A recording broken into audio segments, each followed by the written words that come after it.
Welcome back to your soon-to-be favorite podcast. I'm Angelica. And I'm Kelsey. And this is Here We Grow.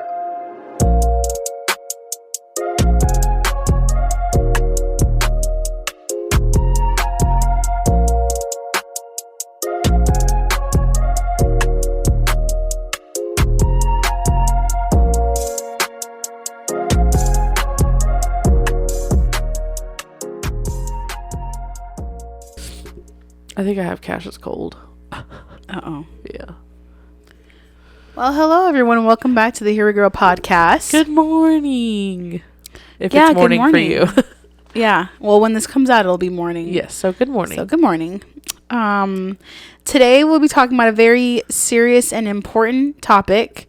Unfortunately, it has been made headlines recently because of a case going on that's active today and in today's media. Yep.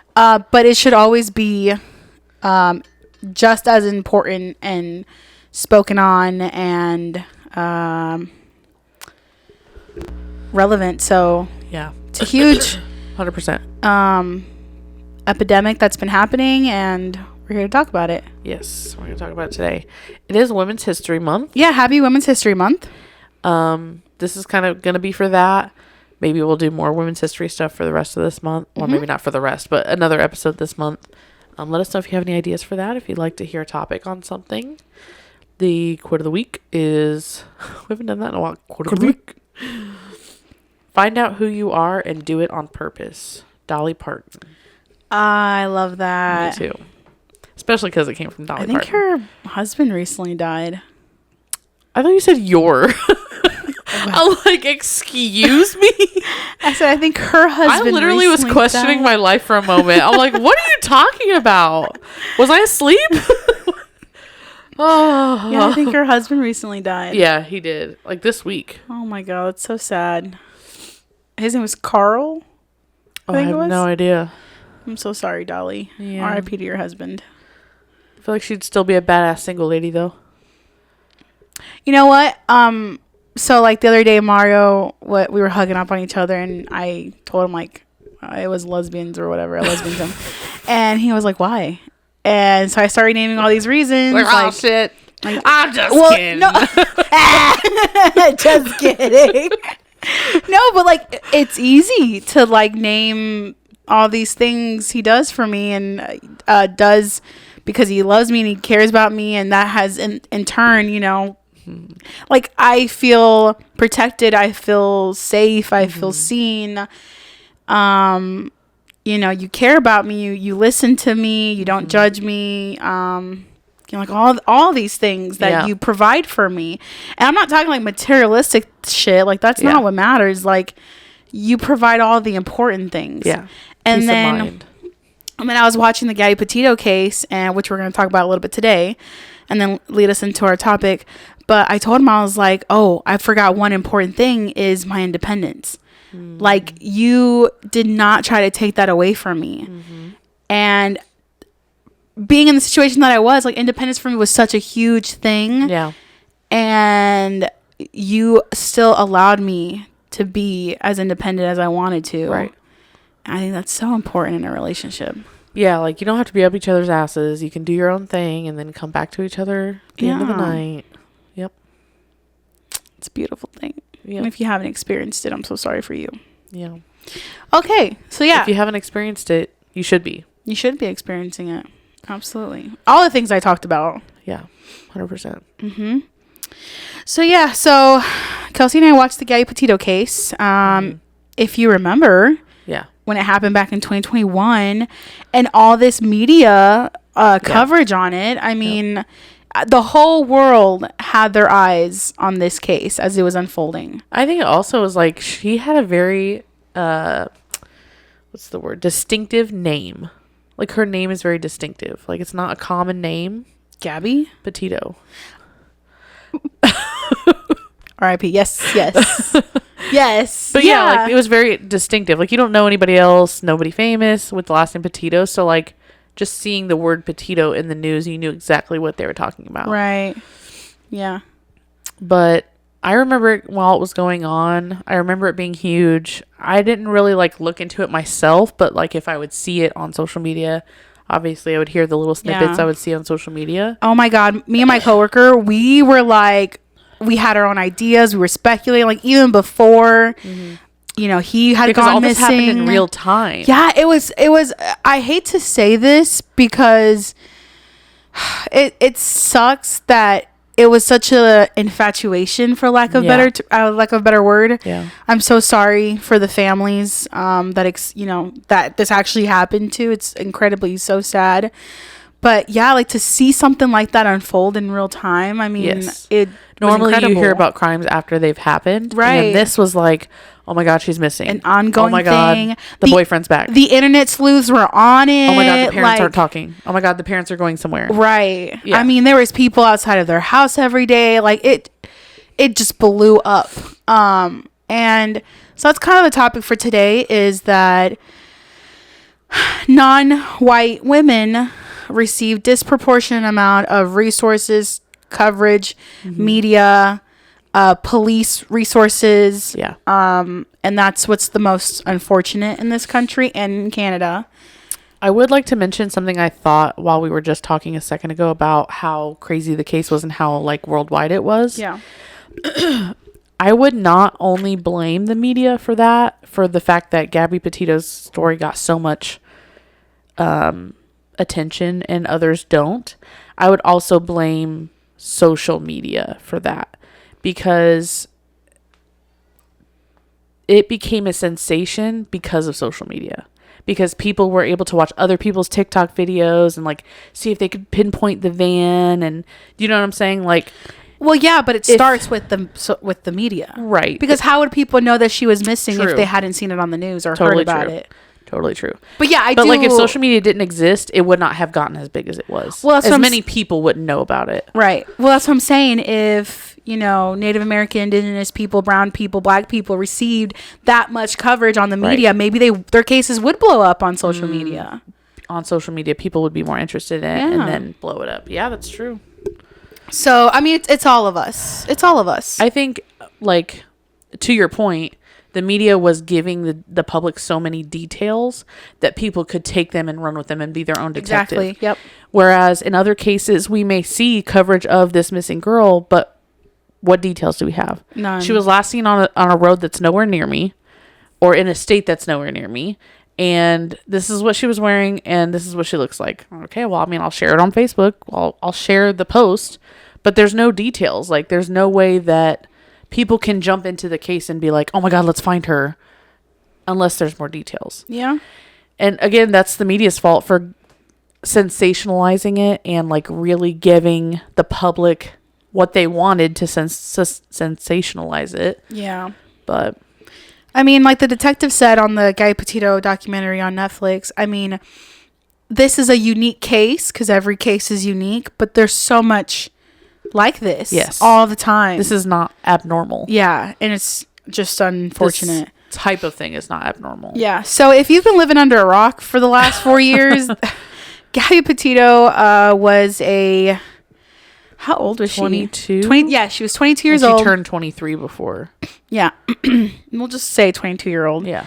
Her and her boyfriend essentially bought a van. Well, Gabby bought a van. And they were going to go on this countrywide trip. And they were going to become vloggers? Yeah, they quit their jobs, went on the road, and became vloggers. Became vloggers. Like, she really wanted this to be her career. Yeah. And I think Brian was just along for the ride. Yeah. And like the documentary touches up on so many things. I mean, I really enjoyed the interviews with like a previous boyfriend that Gabby had, the friend that she had made just before she went missing. Both sets of parents. Yes. Not Brian's parents. She has a step-parent and mom and step-parent and dad. Yeah. So, but like, I think she grew up with both sets. Yeah, there's a picture. So they're all very close. Yeah, there's a picture. She's probably like 4 or 5 with her stepmom. So okay, yeah. She's been in the picture for a very long time. And it really brought attention to, I mean, young women in abusive relationships and all the red, flags. Yep. that maybe people were speculating on, but you know. Yep. And I think, I don't know if anyone saw my Facebook post out there, but like when victims try to leave abusive relationships, that is the most dangerous time. Mm-hmm. And according to someone that had spoke to Gabby Petito right before she went missing, she was planning on leaving him. Mm-hmm.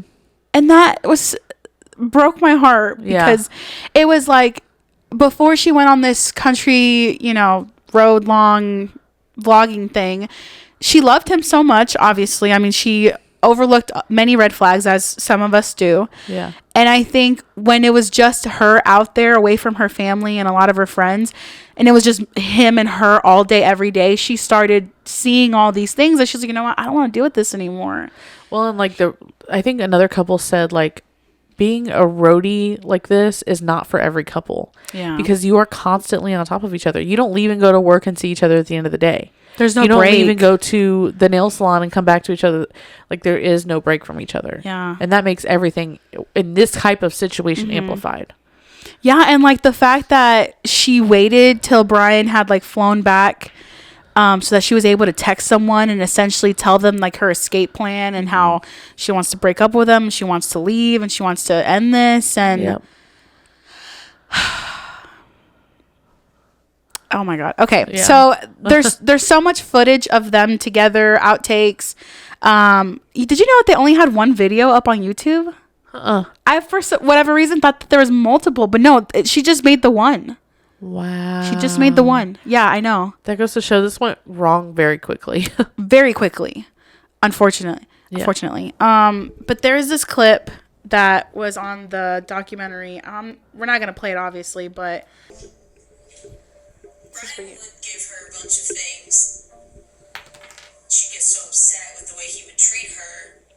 But then he'd do this amazing, sweet thing, and she's like, no, I'm lucky. Yep. I don't deserve him.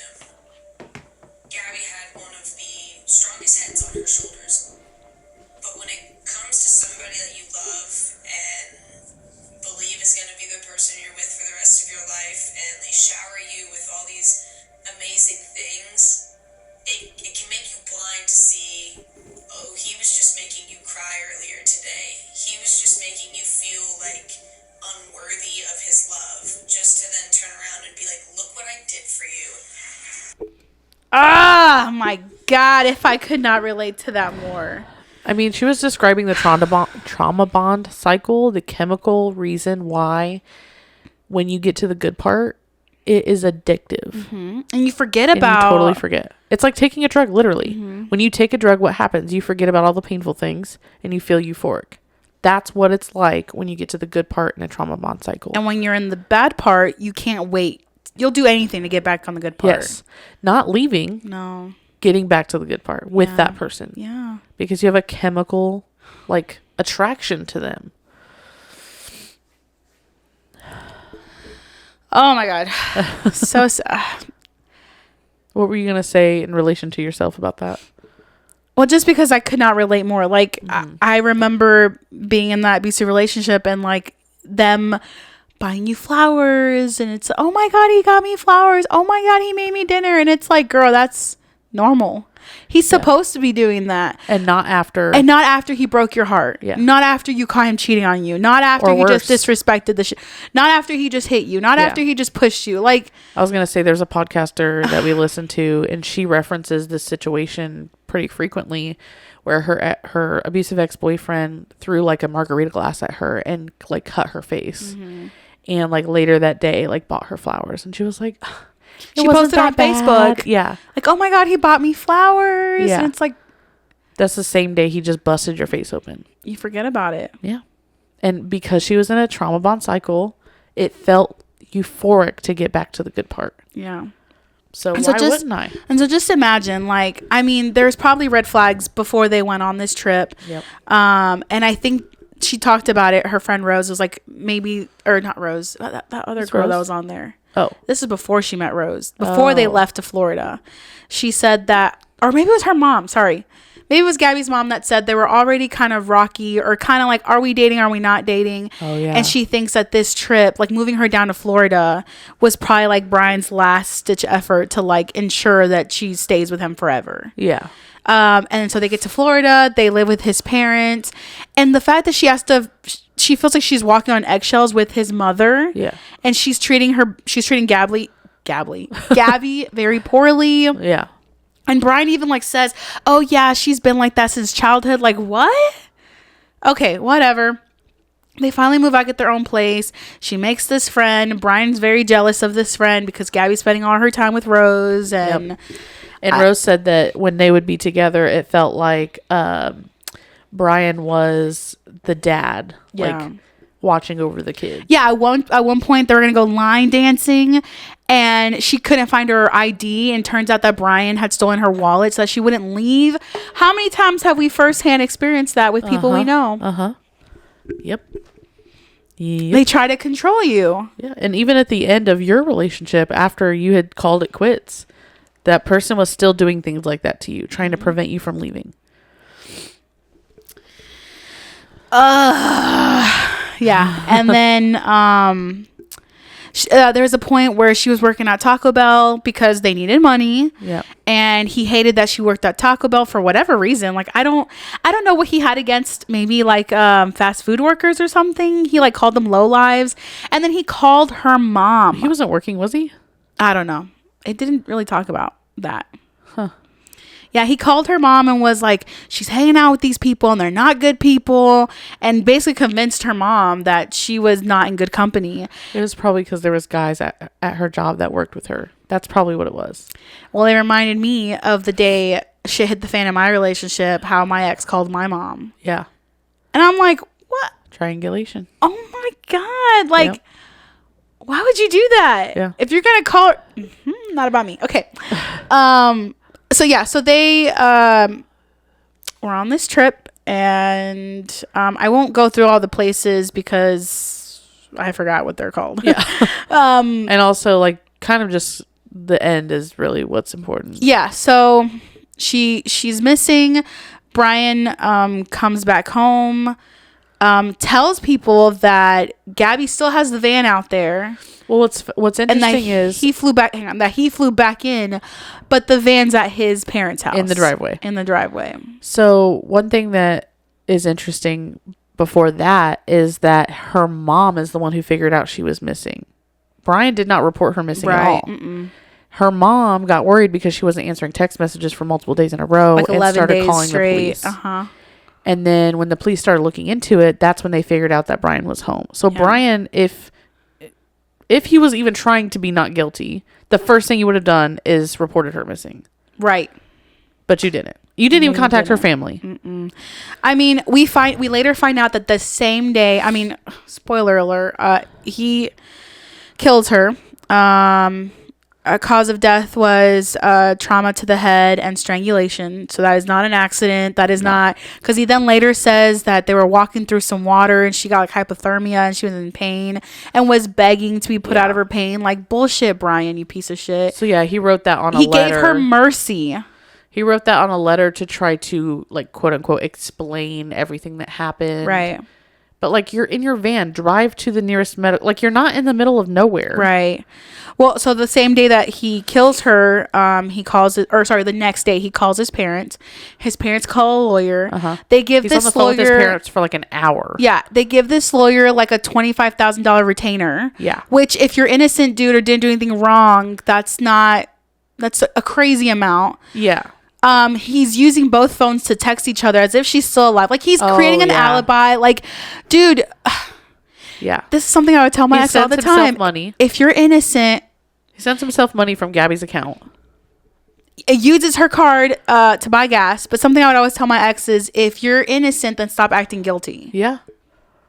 It's that easy.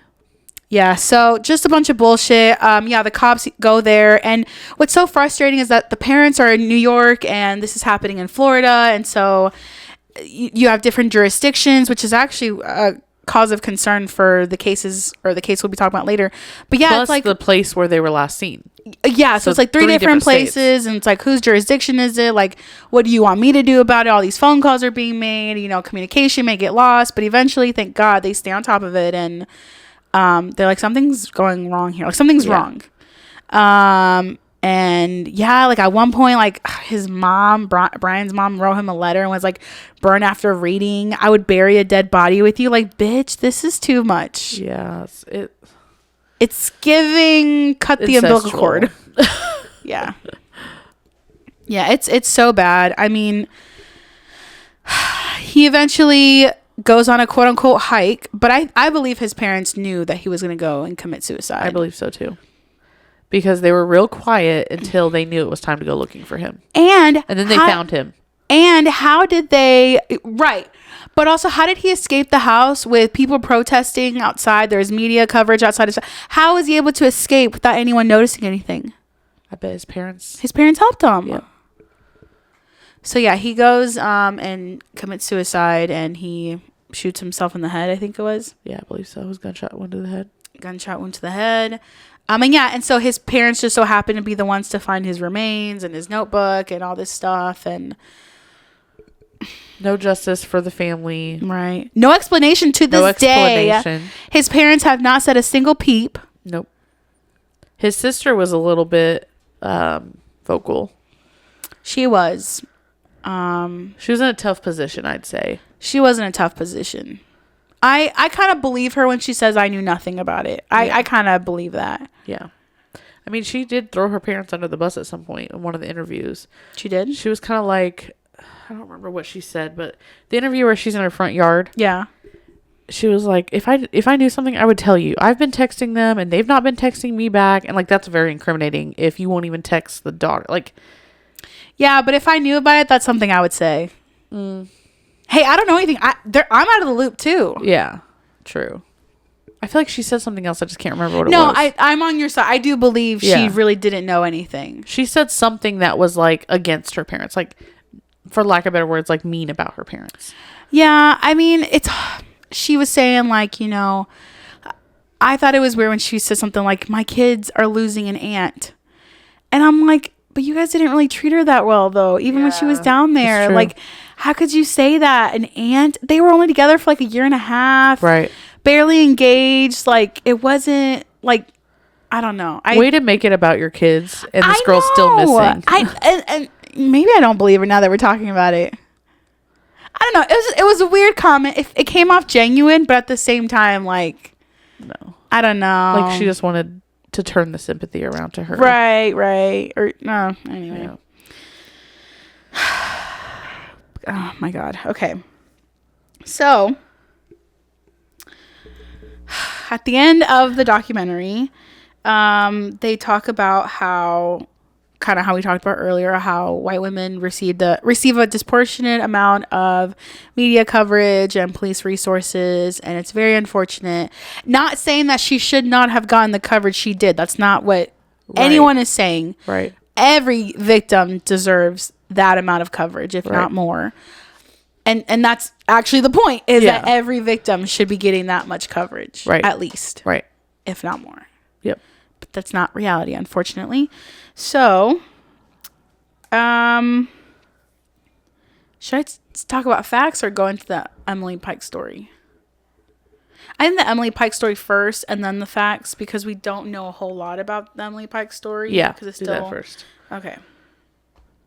So we will be talking about the case of Emily Pike, the missing 14-year-old girl, and I had been seeing it circulating around social media for the last couple days, and unfortunately for me, there's just so much negativity on social media sometimes that I purposely choose to not look at it, but that's not helping anyone. So not look at social media, you mean? Yeah, like I'll get off. Not specifically this No, post. no, sorry, yeah.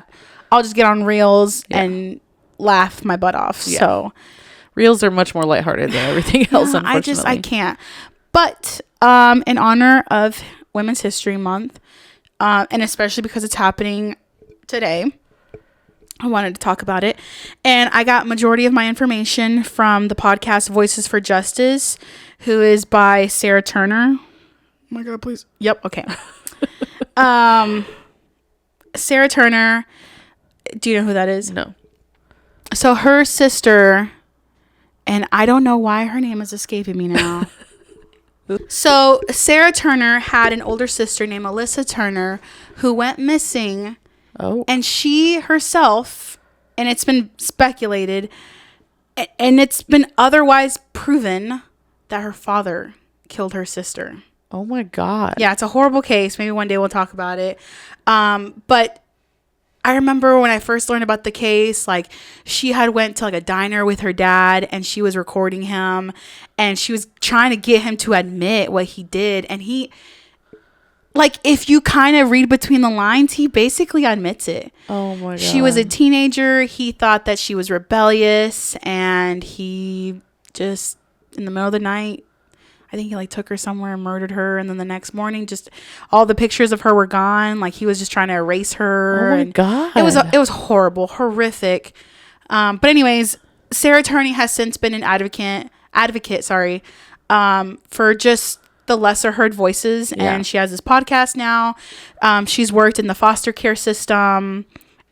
She's just an amazing human being. And she's just really taken this very unfortunate event that's happened to her in her life and has tried to help others. Yeah. So I think that's reminds amazing. me of Tiffany Reese. Yes. Yeah. Yep. So so the most recent episode that she has out, it's just Emily Pike, and it came out yesterday. So I got majority of I just listened to it and I wrote down notes. But yeah, so essentially, in short, Emily Pike was a 14-year-old missing girl from Mesa, Arizona. And the whole reason, like the only reason why we know about this is because law enforcement leaked an internal memo on Facebook detailing like how she was found. Yeah. Like I've heard a little bit about how she was found. the public would have never known probably about this case had that leak never happened. They don't know who did it. They don't know how it happened. Or the public may have known about it, but they wouldn't have cared as much. This is what I was talking about with the details. Yes. When the public gets the gory details, they become more interested. And yeah, unfortunately, it is very gory details. Yeah. So, Emily Pike. She was born on May 16, 2010. She was a member. She's a member. She's a member of San Carlos Apache tribe in Arizona. Mm-hmm. She lived on the San Carlos Apache Indian Reservation. The latest census says that it's home to just over 10,000 people. It was actually established by executive order on November 9th, 1871. So like way before Arizona was even made a state. Wow, yeah. This reservation was established. It's over 2 million acres. Wow. Big, but not that big. But I don't know how many land that is. How many land? There's a meme I just saw yesterday. It was like, when you tell me how many acres you have, I don't know how many land that is. Well, 2 acres, it's not a lot. Honestly. You said 2 million acres. That's, I was like, how many land is that? I'm so sorry. Sorry. What I meant to say is, it sounds like a lot. Sorry. It sounds like a lot. But this is a Native American reservation. The people who are here. So it is 2 million acres? Yes, it is 2 million acres. I'm sorry. I missed the million. Oh my God. Okay, go. Sorry. I was just trying to say. It is a lot. It is a lot. 2 million acres is a lot. Yes, it is a lot. But I was just saying, like, for Native Americans who are here first. Yeah. And right. Like essentially Stolen the land. government being like, hey, this is your land. Like you can only have like, yes, it sounds like a lot, but like it's still the government. Yes. It's government regulated. Yeah. Like totally. Weird. I mean, every time I think about something, like every time I think about stolen land, I think about Hawaii. We have to talk about Hawaii. We have.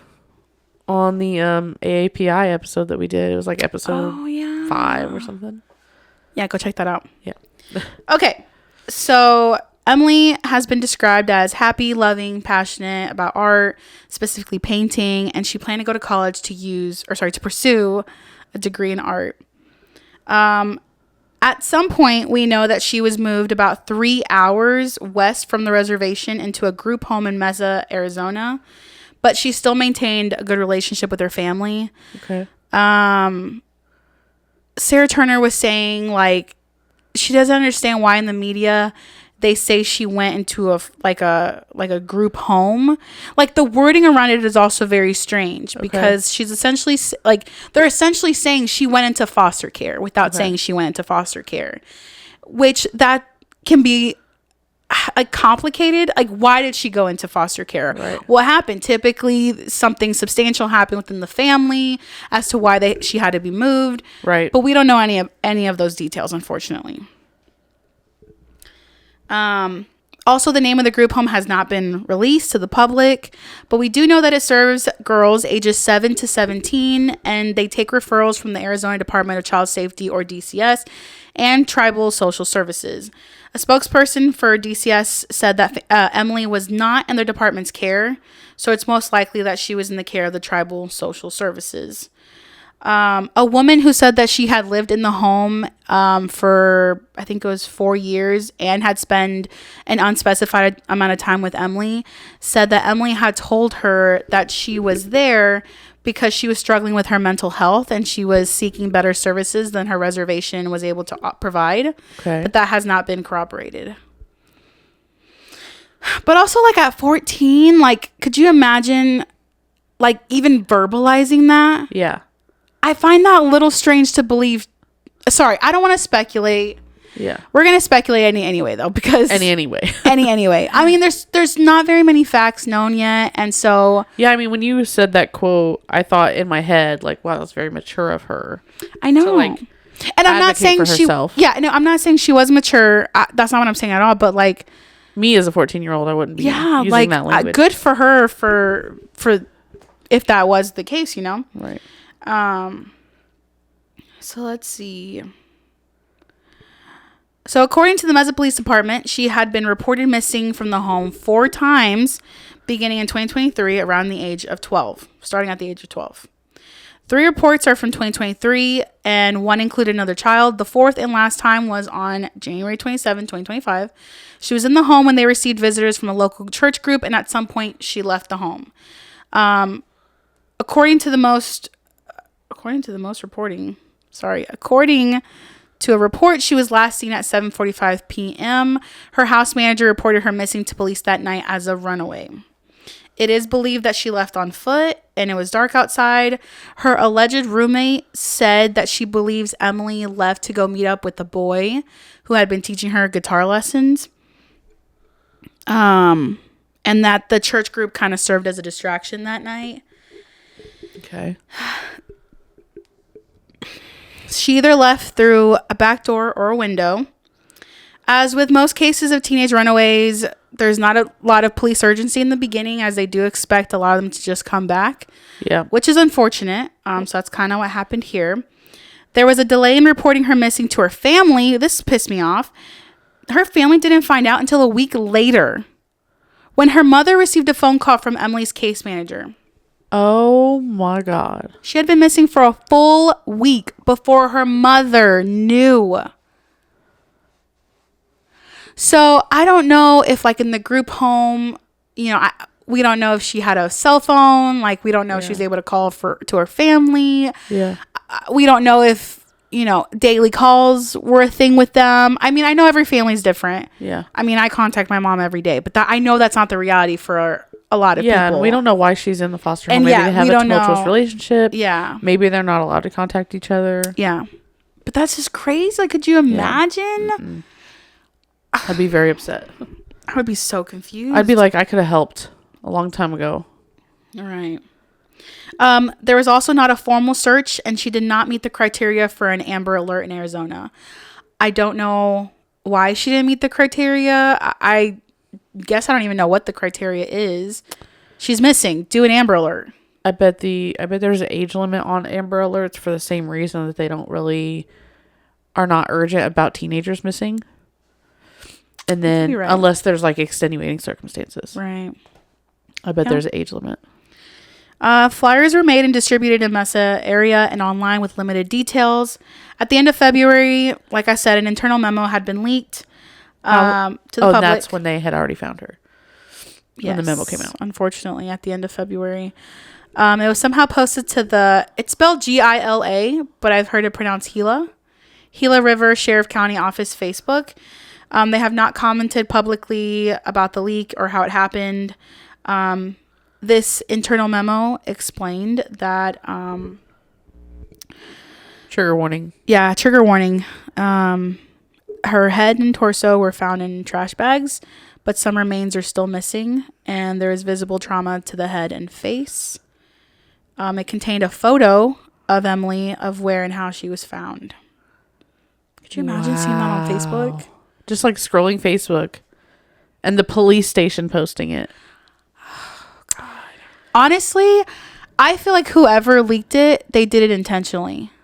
Like, to get the message out there. Yeah. Maybe? What do you think? I mean, for the cause. The cause of the fact that, you know, it wasn't getting any coverage. Nobody was caring that she was missing. And then she's found like this. Right. They're like, somebody should care about this. Right. Care about it. Yeah. And knowing Facebook, somebody's going to get a screenshot of it before it gets taken down. Right. Exactly. You know, something, because I did know about her being dismembered. That's the only thing I knew about that case, because I had sent you that post that was That's the only thing I knew about that case, so I just kept seeing it, and I'm like, oh my God, I can't. Well, again, the details. That's how it made us like, oh my God, it sticks in your head when you have a detail that is crazy. If it's like, oh, there's this girl missing, you'll share the post and then not think about it again. But what I was going to say was the fact that she's dismembered obviously means that whatever happened to her was intentional, but that's like serial killer stuff. That's not my first kill stuff. That's not, I've never done this before stuff. Like, it's been proven in like true crime that detectives can track if a killer is new at this, if they've done it before or not, based on how far they're willing to go. That and how well the cuts are made. Yeah. Because, I mean, sorry, not to get like graphic or anything, but dismembering a body is not an easy thing to do. Very messy. Very messy. It takes time. Very heavy. Takes time, takes privacy. I mean, this is a resources. person that would have to stomach seeing all that, if not even enjoy it. I hate to, again, but that's the reality. Yes. Like, I think that's another reason why this type of detail entices the public, because people can't understand it. Right. So when it's something you can't understand, it really ruminates in your mind and you're like, how can this be? I know. Yeah. So of course the community was and is outraged. Her remains were found on February 14th in a remote wooded area off Highway 60 North, just east of Globe, Arizona. A lieutenant from the Gila County Sheriff Office received a call from people who came across the trash bags and believed there was a body in the bags. So people were just like walking by and saw these trash bags, and something indicated to them that this was not just trash. Right. Probably a smell. How far was she from home? I forgot what they said, how far she was. I think it was like, I thought it was 3 miles, 3 hours. Well, that was from a reservation to the group home. Oh. She was found far away. Well, hang on. We'll get into that a little bit. Okay. So, the memo explained that her head sorry. I already said that part. My bad. On February 26th, they released a statement regarding their investigation. No indication of an active threat to the community. So, I guess that's good. Yeah. But still, what the fuck? But still, we gotta find this guy. Yeah. On February 27th, they released her identity and extended condolences to her family. They did not share how she was identified, but her mother was contacted to give a DNA DNA sample. So that's also been unclear. Like, what gave them the indication of who she was? Like, how did they narrow it down to her finding her mom? I mean, I'm not sure. Well, it seems like to me the pieces of her body were found. They at least somewhat identified her body as her because they probably ran her details through missing persons, dinged her. Oh, right. Yes. And yes, then of they're course. like, okay, to confirm, we're going to get Let's get the DNA mom. sample. You're right. We later find out that her head and torso were in one black contractor grade trash bag and her legs in another. Her arms and hands have not been recovered. Her manner of death has been deemed a homicide, but her cause of death is still unknown. So, yeah, her case went viral on social media. There have been daily protests and vigils in Arizona demanding justice for Emily and all missing and murdered Indigenous women. According to data from Department of Justice, 84% of Native American women and 82% of men have experienced violence at some point in their lives.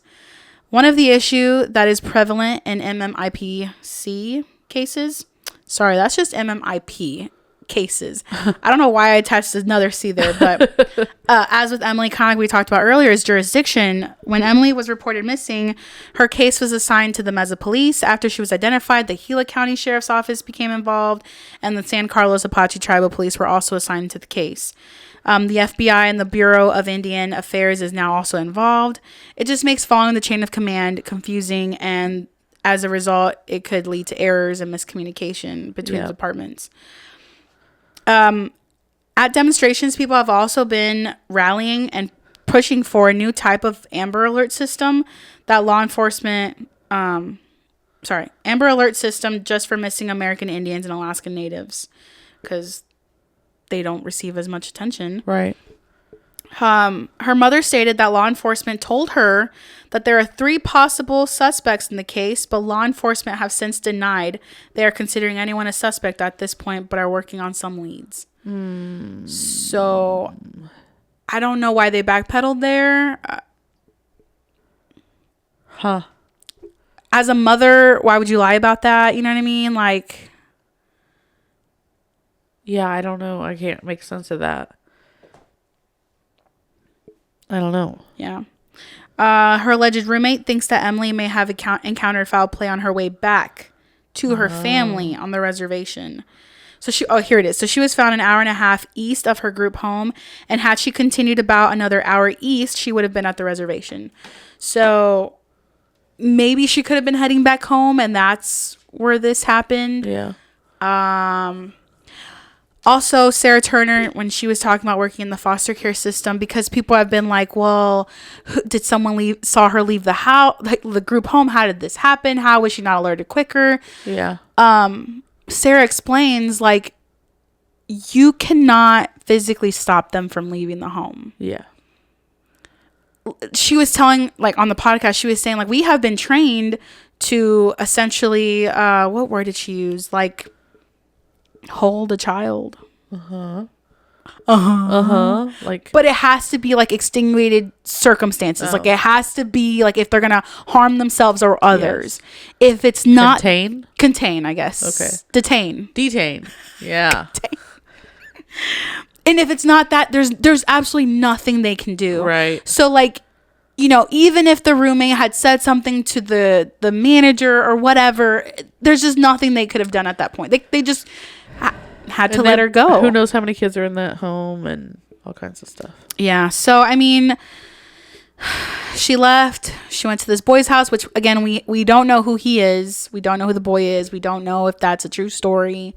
We don't know if that's where she really was going. Right. It was just speculation. They just think that because of where she was found in relevance to her group home and the reservation, that she might have been traveling back home. Yeah. Maybe. Although she left on foot, it does seem likely that someone gave her a ride at some point.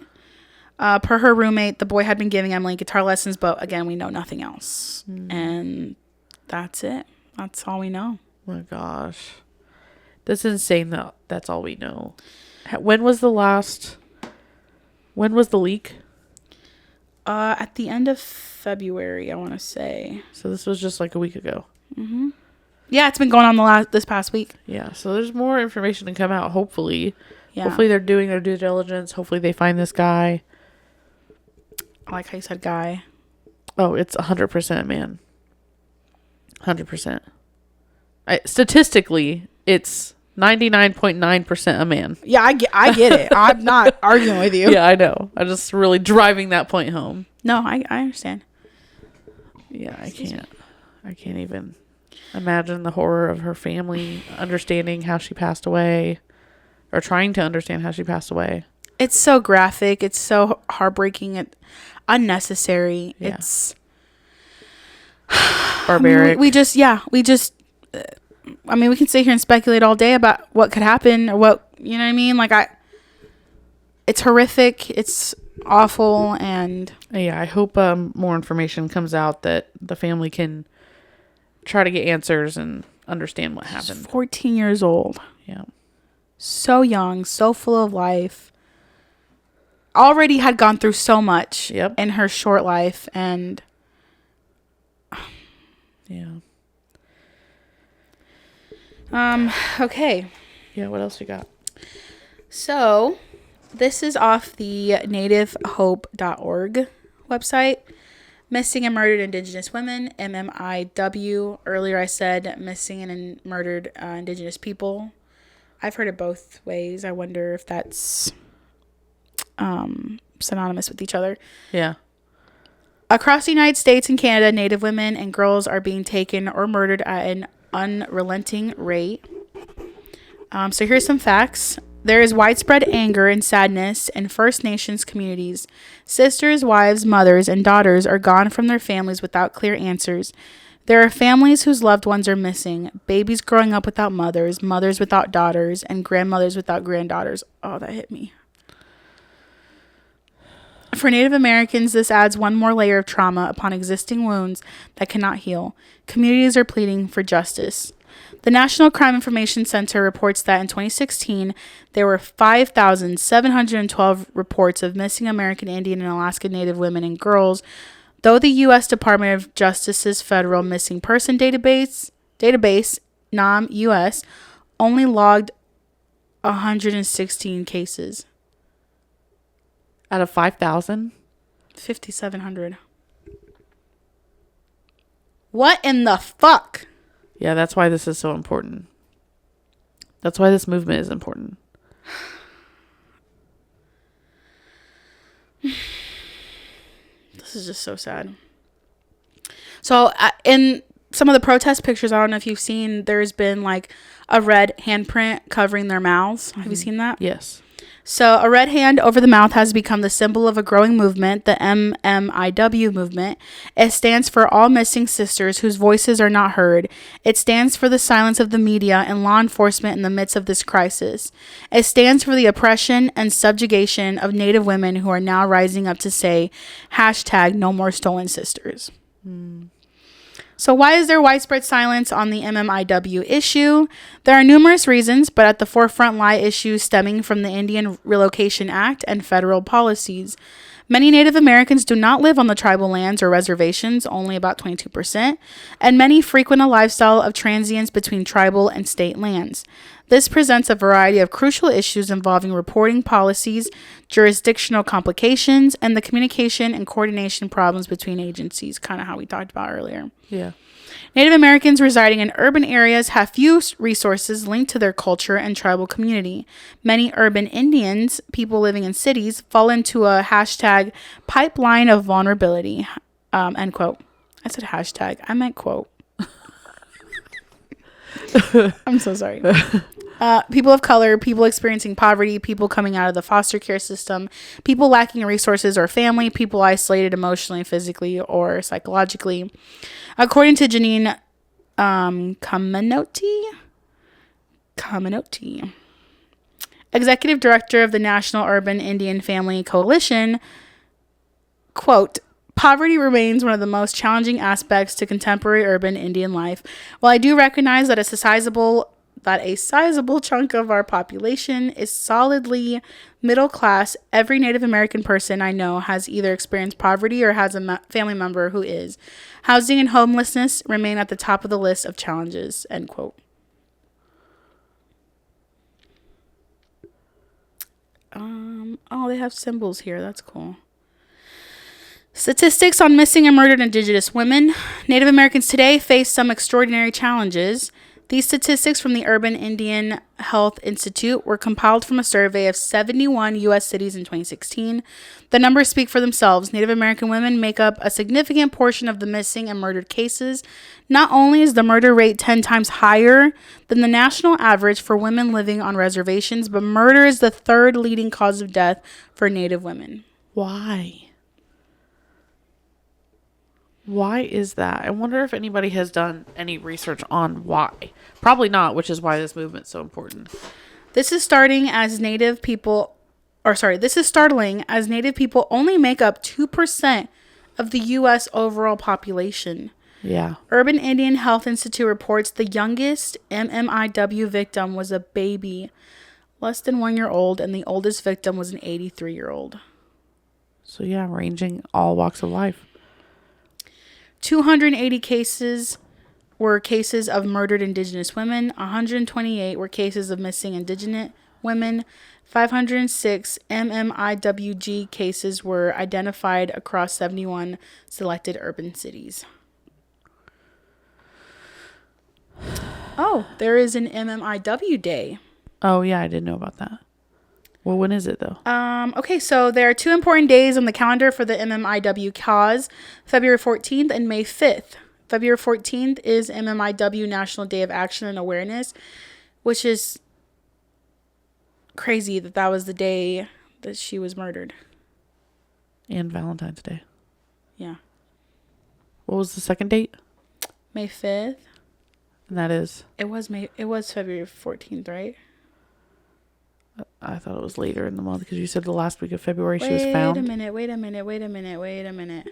Now I'm confused. She was found on the 14th. Oh, that's what it was. But it wasn't leaked until the last week of February. Yeah, but she wasn't identified. Or she had been missing since the 27th. She was gone for almost 3 weeks. No, sorry, 2 weeks. 2.5 weeks. She was gone for 2.5 weeks, and then no one knew until 2 weeks later. Or a week later. Yeah, a week later. No, 2 weeks. 14 plus 14 is 28.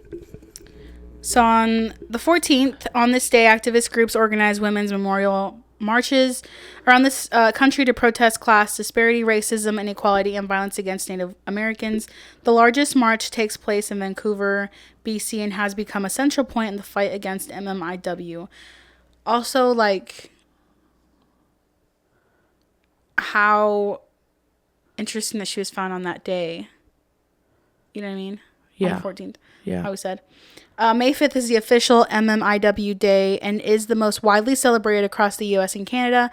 Every year, individuals wear red and attend marches, rallies, bike rides, fundraisers, and more to raise awareness for the MMIW cause and fight against the injustice that's happening to Native women and their families every day. Wow. I'll have to try to remember that. While women and girls are the primary victims of violence and human trafficking among Native Americans, they are not alone. People of all ages are victims of these horrific crimes, including men, boys, infants, and the elderly. In fact, 82% of Indigenous men are victims of violence in their lifetime, and Native children are more likely to experience trauma and abuse than their non-Native peers. When educating yourself about the struggles of Native Americans, it's important to recognize and remember all victims of these crimes. Stereotypes of Native Americans perpetuate injustice. Due to the lack of tribal jurisdiction beyond reservation borders, urban Indians receive less than adequate assistance when a loved one goes missing. America has written a stereotypical narrative for its people. Quote, they are lazy, drug addicts, and alcoholics who rely on the government to survive. End quote. Wow. They're literally the original Americans. That's crazy. But also, never mind. Keep that to myself. Moreover, this modern stereotype was created through acts of colonization and cultural assimilation. I was just about to say that. Like, yeah. Okay, but like, why do we think that? Right. Pre-colonization, Native societies traditionally revered. Hold on. Just like how you would say some of the similar things about poor black people, but why are they poor? Why are they in the position they're in? Sorry. Wanted to connect that. Mm-hmm. Women held positions of authority and did a large portion of labor within their camps, but the European colonists with patriarchal views took the women as slaves to the men. Soon, Native women had been victims of rape, violence, and submission. This mistreatment can be traced throughout America's history. Natives were viewed as savages. In Andrea Smith's paper, Not an Indian Tradition, The Sexual Colonization of Native Peoples, she explores the connection between sexual violence and colonialism in the lives of Native people in the United States. Smith reveals that natives were viewed as, quote, dirty for their lack of clothing, which in the minds of the colonists made them, quote, polluted with sexual sin, unquote. So, okay. This kind of reminds me of when we talked about, when did we talk about this? I had heard it on a podcast about body image, like body positivity, whatever. When, sorry, I'm trying to gather my thoughts. Basically, fat phobia is historic, right? When the first people were taught to be fearful of being fat or be disgusted by fat people, it was in order to other black people. Because at this time, black people were a little bit more voluptuous than their white counterparts, more muscle. They were just like bigger than the white people in this time. I don't know what the time frame is. Before you said bigger than, I almost said hashtag period poo. And so white people, as a compliment, white people used it to other them. Mm-hmm. They're like, look at these others. They're fat. They're greedy. They're nasty. They're dirty. When just previously, a century ago, being fat actually was a sign of rich, wealth, yeah, of rich. Because that means you could afford all the food you wanted. Mm-hmm.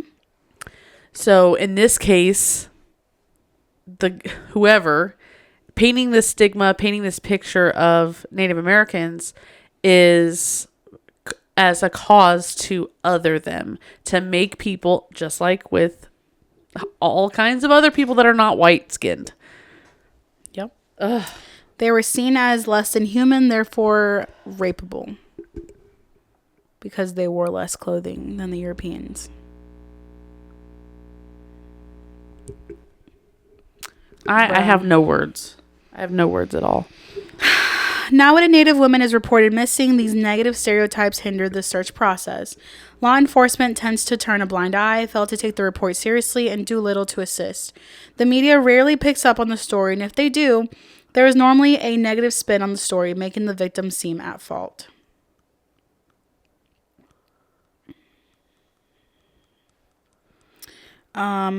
Taking action for change, women leading the charge. Thankfully, women and men, native and non-native, are working together through dozens of organizations to give voice to the MMIW. MMIW found itself as a movement, first in Canada, where the grassroots efforts to raise awareness found footing around 2015.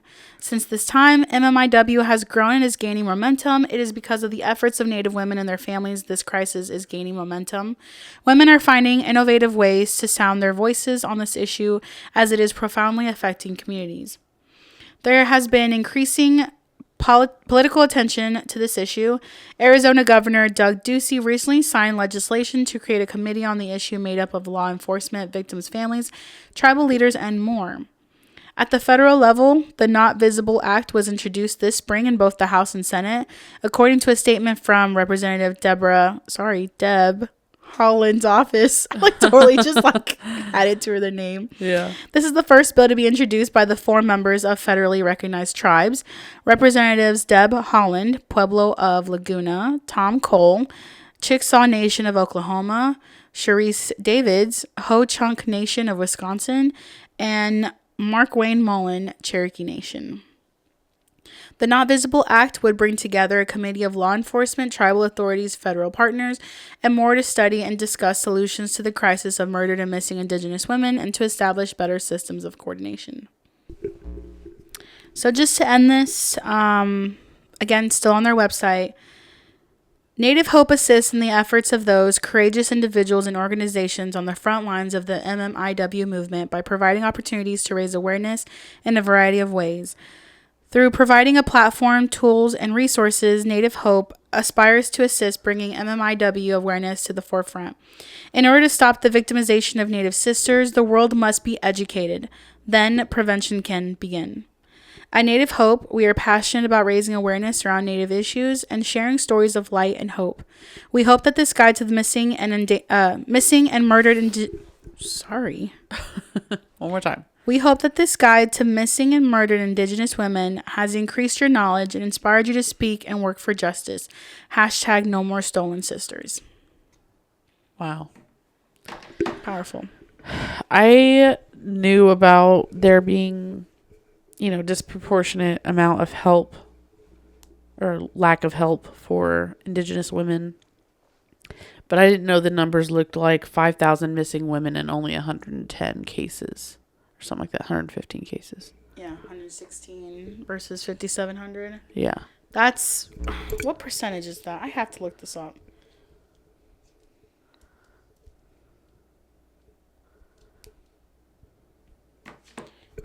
That's 2%. And there's only 2% Indigenous women in the population. It's sad. Heartbreaking, horrible. Yeah. So let's find some resources to put in the show notes. Ways you can help, ways you can do some research, ways you can educate yourself. We'll put Emily Pike's story there as well. Hopefully over this month, and when May 5th, was it May 5th? When May 5th comes up and this holiday comes around again, this day of awareness comes around again, we'll get more awareness of some of the cases that are happening. And, it takes the public caring about it to make the police care about it. Right. Unfortunately. Demand answers, Right. demand, why can't I say that word right? Demand,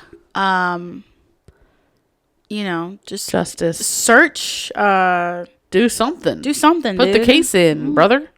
Log it in at least. The meme that you posted today. Therapy is expensive, but saying hell yeah, brother is free. I say it at work all the time. Hell yeah, brother. But yeah, so, oh man.